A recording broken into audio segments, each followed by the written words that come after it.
Memorial Day is much more than a holiday for those remembering troops lost in battle. During a celebration of life today at Fort Bliss National Cemetery, CBS 4 photojournalist Rudy Reyes spoke with former Fort Bliss soldier Shoshana Johnson, who survived an ambush of her unit, the 507th Maintenance Company, and 3 weeks as a prisoner of war during the early days of the Iraq War in 2003. But 9 other soldiers from the 507th were killed in combat. Johnson shares her story of how she copes with that loss more than 20 years later.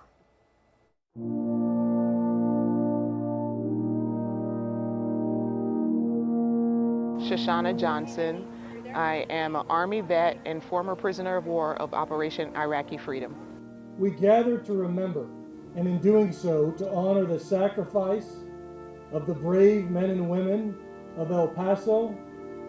One of the people that served with me in Iraq and lost his life is buried here, Ruben Estrella. So I try to come out every year, remember him, to honor him, and usually I go by and say a couple words to him. When one walks into this national cemetery, they wade into a sea of proud, orderly headstones. Me and Edgar Hernandez, I believe, were the last ones to speak to him before the ambush. And I remember that bravado.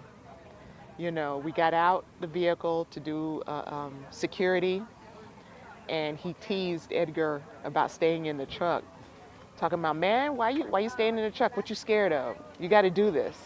And that's what I remember of Estrella. And I mean, at 19, what had you seen of the world? He left El Paso, went to basic training at AIT, and then stationed back in El Paso, but yet he had that bravery and that courage, and I'll never forget it.